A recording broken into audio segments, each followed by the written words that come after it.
Hi guys, good morning.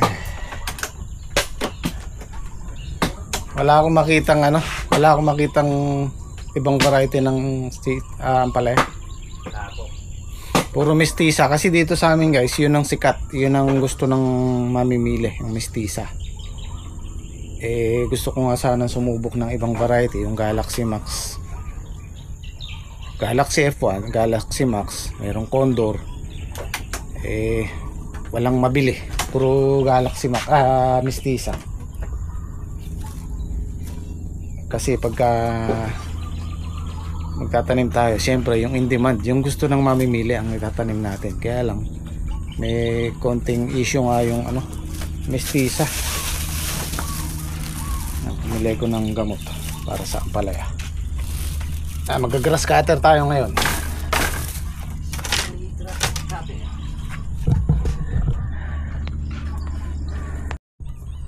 Ayan, kapal ng damo. Kaya lang yung grass cutter natin, dalawa lang, na kay Edwin yung isa. Kung tatlo yan, maghapon tapos yan. Ito kasi yung napapansin namin sa buto ng mestiza. Ayan, yung bukol-bukol siya, hindi siya ganun kakinis. Wala naman dating ganyan dapat ganyan yan yung mapino yung niya, pantay yung kilabot niya. Ayan ganyan siya May marami naman bunga sa taas. Dito tayo babawi. Kung dito hindi siya masyadong nagbunga, ayan sa taas. Pero pareho lang kasi ano pa lang yan kumbaga wala pang 2 months yan.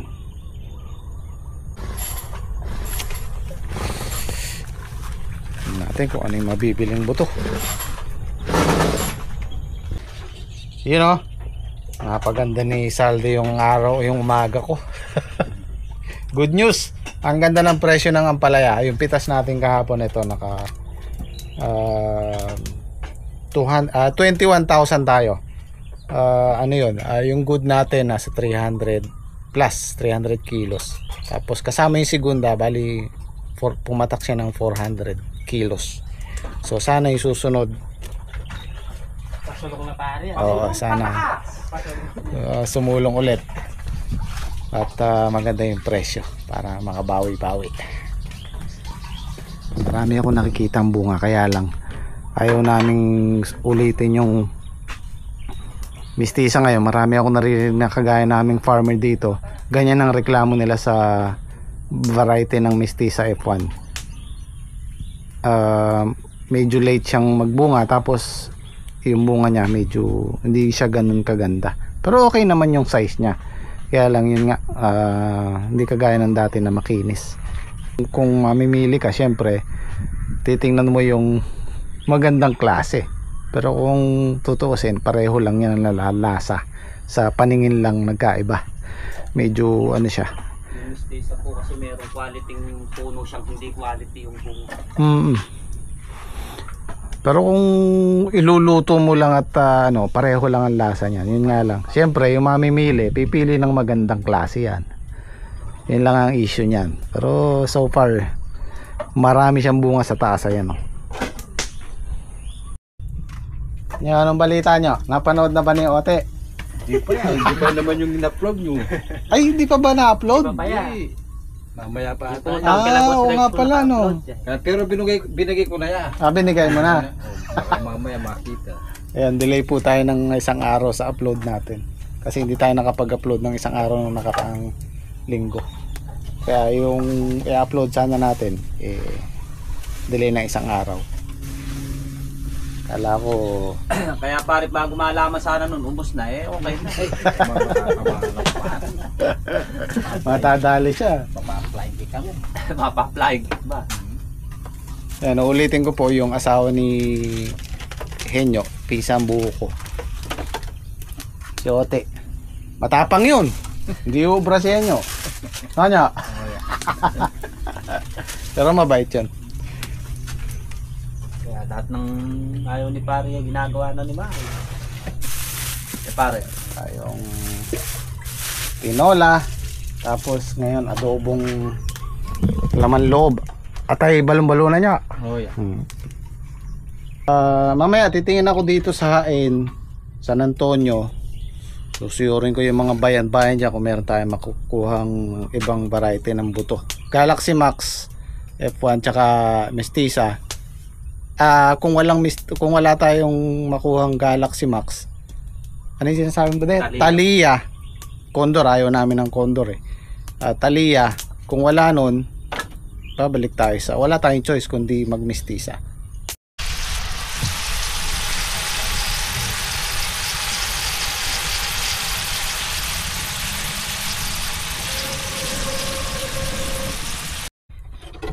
Kain tayong almusal bago tayo bumira. Mag-i-spray muna tayo maya tapos grass cutter.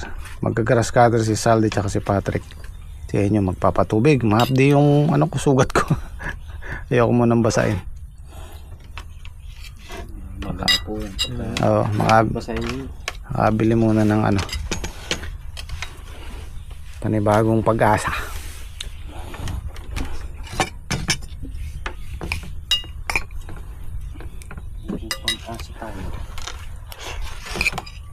Basta may tanim ka, Posibilidad. may chance kang tumama. Basta maalakan ka niya. Alam, zero chance ka talaga. No?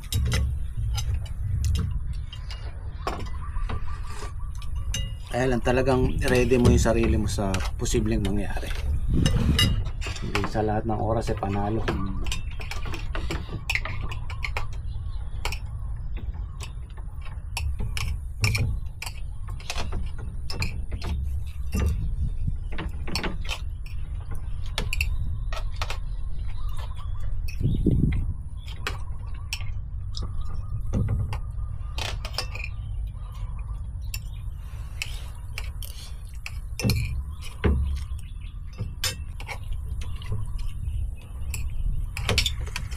Pag nakabili yung buto si kuya niyang panan, ibababad na natin yun.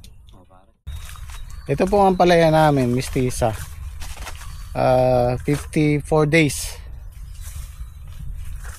Magtutuman siya sa 15. Yan.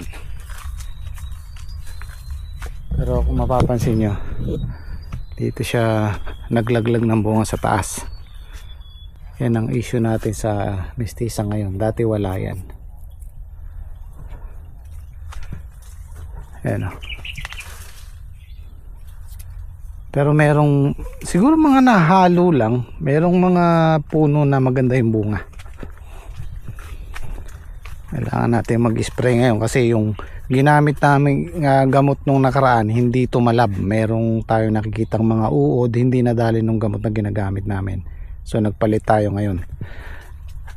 Ganun po yung ginagawa namin. Ayan o, may mga tama o.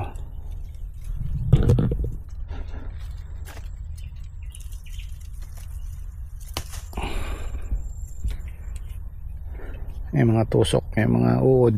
Ayan, kain ng uod dyan. Ayan, marami siya sa taas.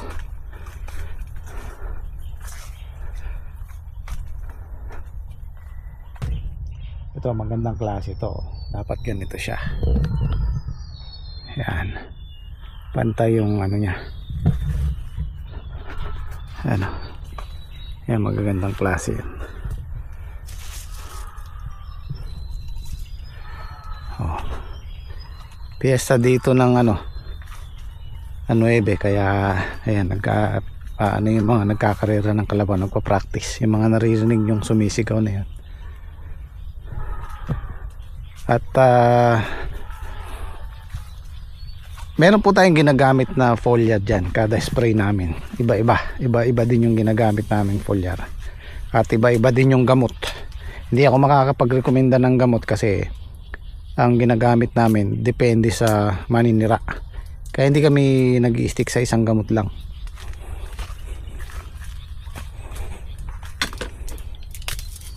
Ayan, ang dami nakalaglag oh. Yung mga ganito kalalaki.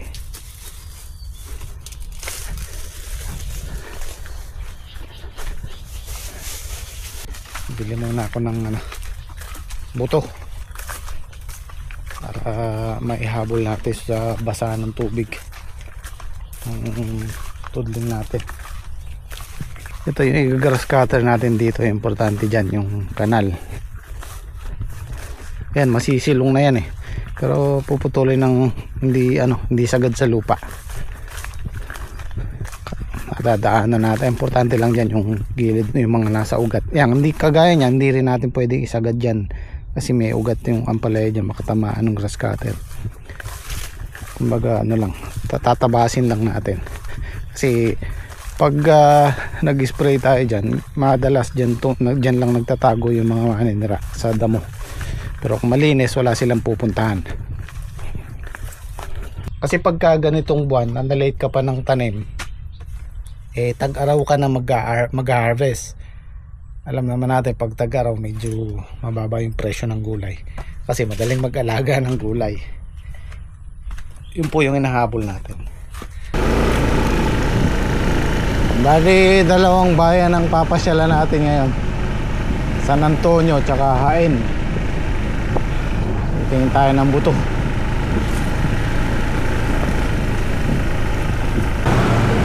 Bayan ng San Antonio.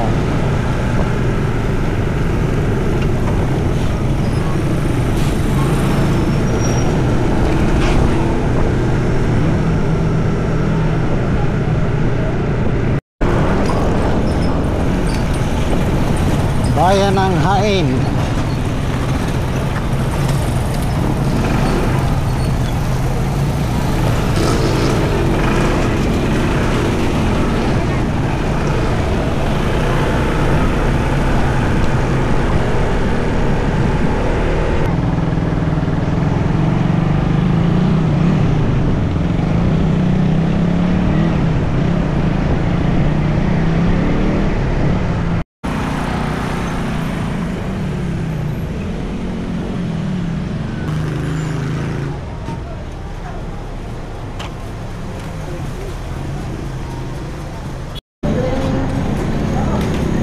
Talaga wala tayong choice kundi mistisa ulit.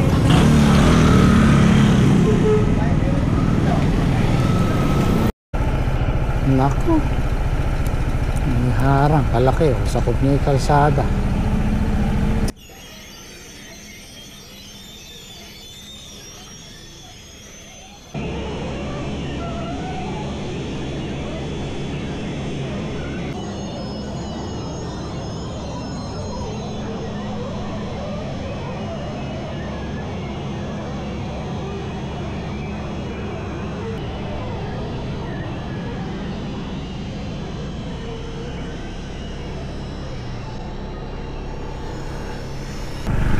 Wala akong makuha ng ibang variety ng palaya. So ang nangyayari kasi, pag hindi kilala yung ibang brand, actually maraming brand ng iba't ibang brand ng ampalaya iba-ibang variety. Kaya lang yung iba hindi kilala. So pag hindi kilala, hindi bibili ng agri-supply kasi walang bibili. Bibilin lang nila yung kilala lang. Kaya kagaya dito sa amin, ang kilala lang, mistisa. So wala tayong choice.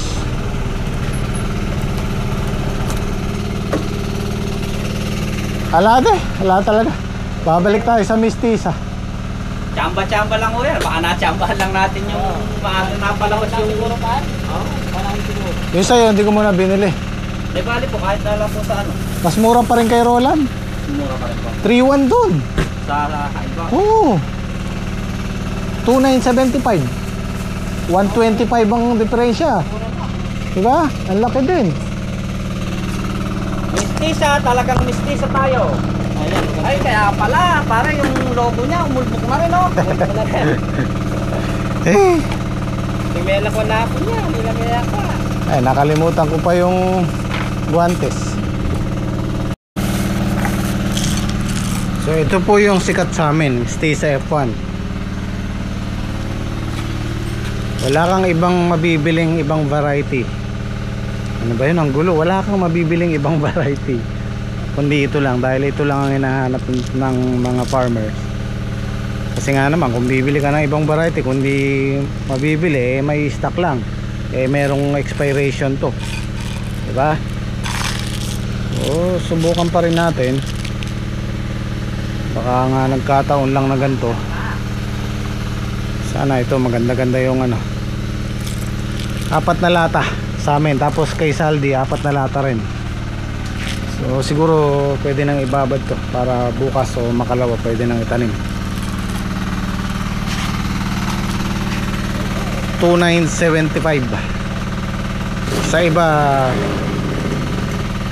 3,200, 3,100.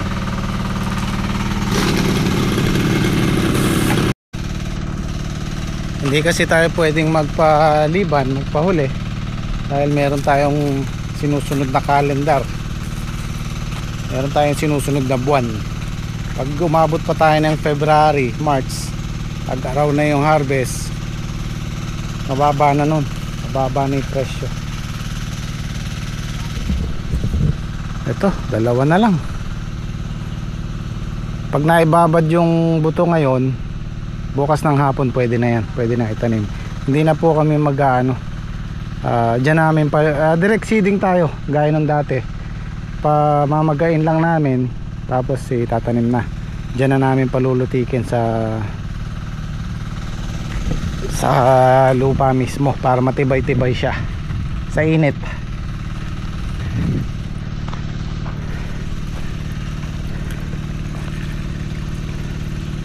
Kung mapapansin nyo guys, sa buwan ng December, January, taon-taon yun, meron na kami na-harvest ng ampalaya. Yun po yung sinusunod naming kalendaryo. Pwede naman sa tag-araw, kaya lang hindi tayo makakaasa na maganda yung presyo or mataas yung presyo. Pagka ganun, kuhanin na lang natin sa dami. Kahit 30 pesos per kilo or sabihin na natin mag 20 siya, hindi ka malulugi. Kaya lang hindi ganun kalaki yung kita kung marami kang mapipitas. So syempre ini-aim natin yung magandang presyo. Yan, kagaya nyan, kung di man tayo, pero palagay ko hindi tayo mababasyo dun sa mestiza na yun.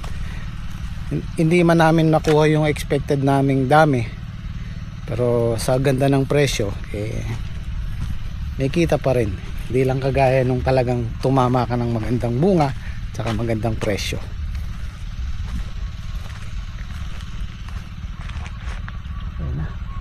Pwede na ilipat, tamang-tama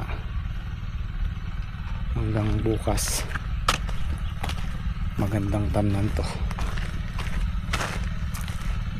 Bababad po natin ng magdamag yung buto. Bababad namin mamaya, tapos makababad yun hanggang bukas ng maga. Kinabukasan lalagay namin sa basahan, sa hapon kahit sa makalawa pwede na itanim. Uy, tinoling.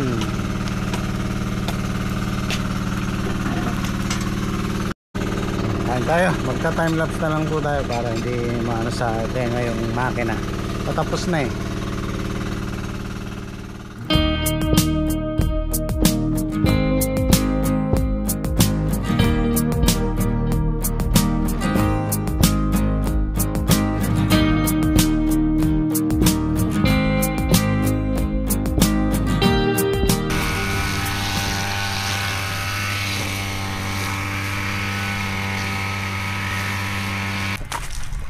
Lalagay kami ni Henyo ng bukawi, yung mga natira habang basa yung lupa.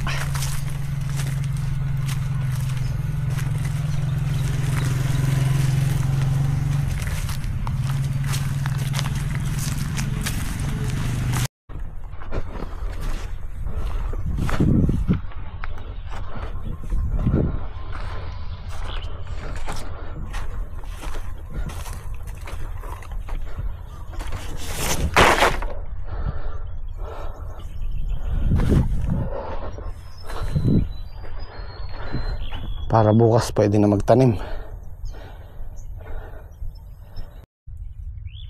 Medyo madali siyang ibaon Kaya lang yung mga matataas na lugar merong pantok eh. Yun yung gawi doon, hindi ko maibaw na yun. Sinandar ko na lang muna doon.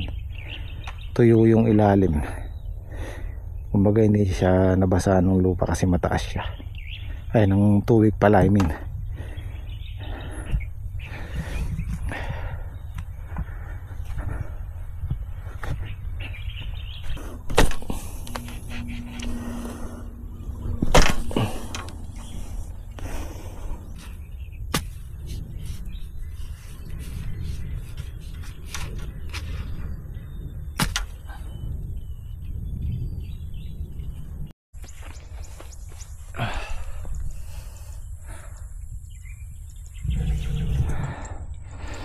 Nakikita niyo yung mga nakabuwal na yan, hindi namin maitusok yung matigas sa ilalim, yung mga matataas na lugar.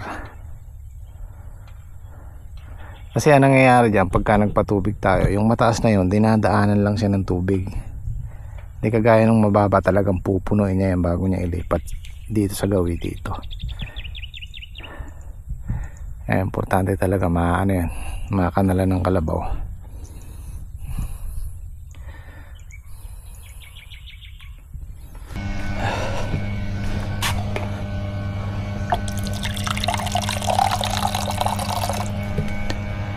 Ayan na, nakatigalawan na sila.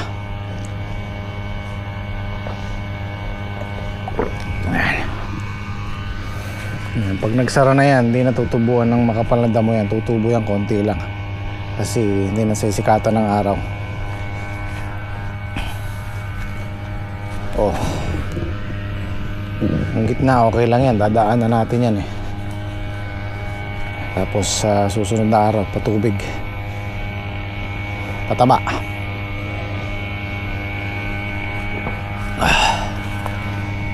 Ang laki na ito oh.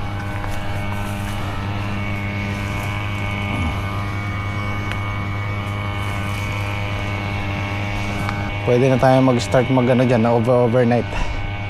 Paparami na yung bunga eh.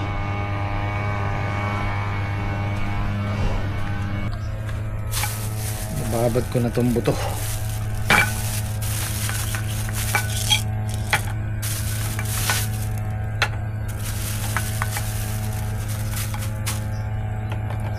Pareho din po yan.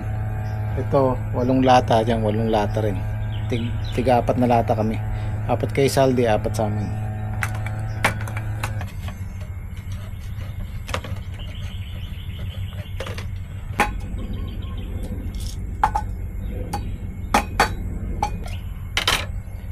Isang lata po nito kulang-kulang 500 na buto.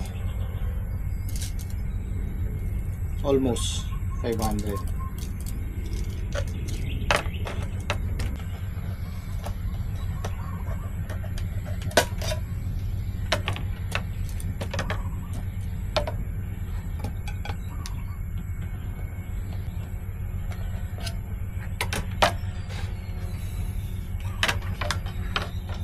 Ngayon yung iba nito, ang pinambababad nila yung mainit na tubig o maligamgam.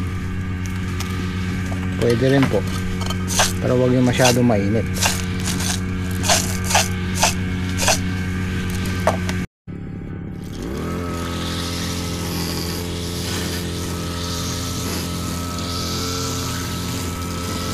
Banlawan muna natin.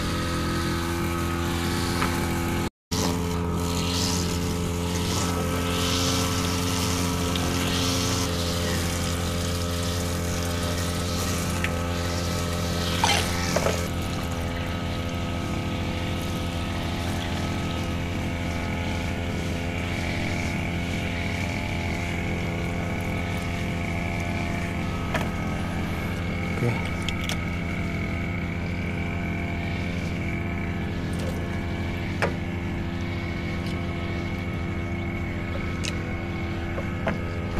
Saka natin ilalagay sa timba para nakalubog lahat.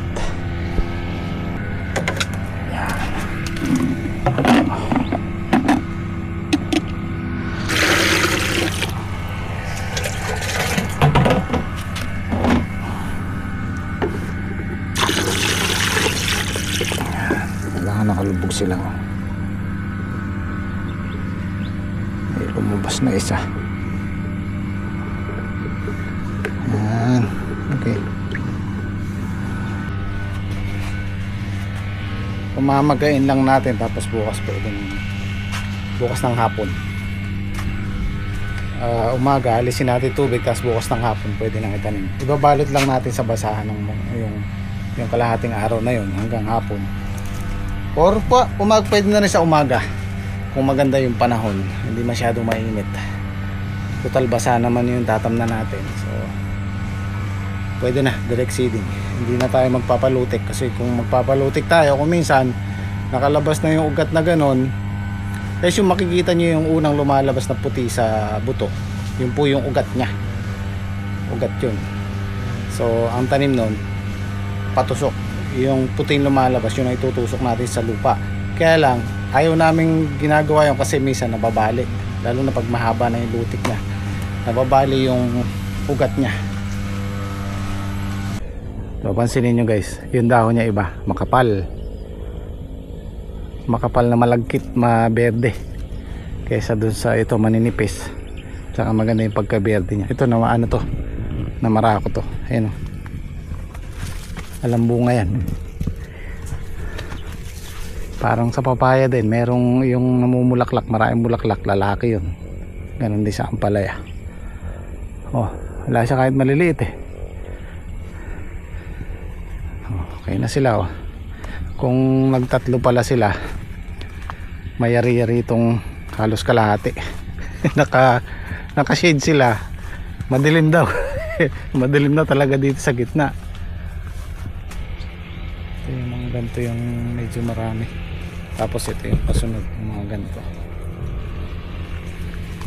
Ito susunod na pitas, pwede na to sa 3 araw.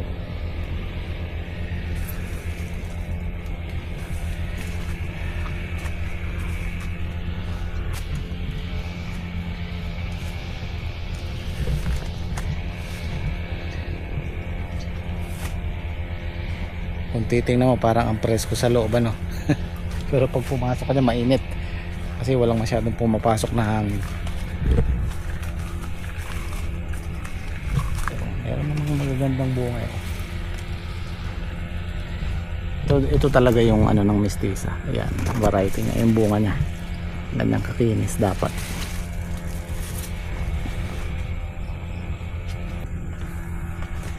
So paano guys, bukas naman ulit, kita kits, maraming salamat. Zaijet.